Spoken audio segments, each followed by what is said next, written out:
Assessore Vito, Fara di Sonzio è un paese che ha puntato molto sulla sostenibilità ambientale. Abbiamo visto la centrale a biomasse che serve il teleriscaldamento a molti e a buona parte degli edifici del comune. È un esempio virtuoso che può essere anche implementato.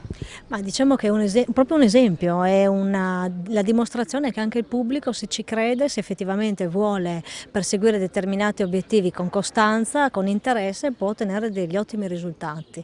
I benefici delle scelte che sono state fatte a Farra sono su ogni fronte, direi, da un punto di vista ambientale, ma anche economico e appunto di risparmio poi energetico. Quindi stiamo parlando di un sistema di efficientamento che privilegia le fonti energetiche rinnovabili.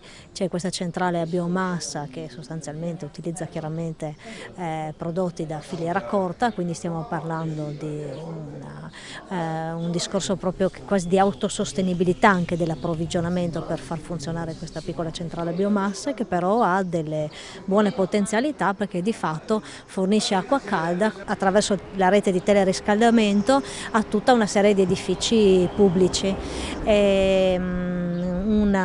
Veramente un ottimo intervento, una progettualità di qualità. Si è visto anche che lungo la statale sono state sostituite le illuminazioni classiche con quelle a LED, un altro esempio di risparmio. Sì, hanno sfruttato il bando che il servizio energia ha emanato sfruttando diciamo, dei fondi ancora disponibili della vecchia programmazione europea 2007-2013 destinati appunto ai comuni sotto i 5.000 abitanti della nostra regione per interventi di efficientamento energetico sull'illuminazione pubblica. Moltissimi sono i comuni che hanno beneficiato, su tutto il territorio regionale avevamo fatto una scelta proprio di questo tipo, non privilegiare soltanto alcuni grandi centri ma cercare di fare degli interventi molto diffusi sul territorio regionale e quindi tantissimi comuni hanno aderito.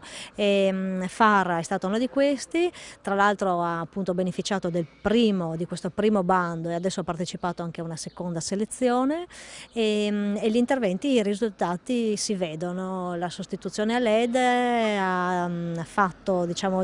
farà risparmiare in prospettiva il comune, chiaramente in termini di risorse economiche, ma anche avrà un impatto solo che positivo sull'inquinamento luminoso. Efficientamento e fonti rinnovabili al centro del nuovo piano energetico anche. Sì, assolutamente, ormai la Giunta è praticamente pronta a licenziare quello che è il nuovo piano energetico della Regione Friuli Venezia Giulia, che diciamo aprirà poi una fase chiaramente di consultazioni pubbliche, ma che rappresenta già un ottimo documento di partenza che ha contenuti tecnici ma scelte politiche anche molto forti. Tra queste è proprio quella del privilegiare la produzione di energia da fonti rinnovabili e anche di puntare moltissimo sul tema dell'efficientamento energetico. Abbiamo già anticipato alcune iniziative seguite anche dagli altri assessorati competenti e lo sforzo che facciamo è proprio quello di avere con il piano energetico una strategia comune, unica, all'interno della quale declinare le varie azioni che anche i colleghi della Giunta seguiranno sul settore delle attività produttive, dell'agricoltura, dell'edilizia pubblica. Penso che sia un salto di qualità importante sull'impegno della Regione su questi fronti.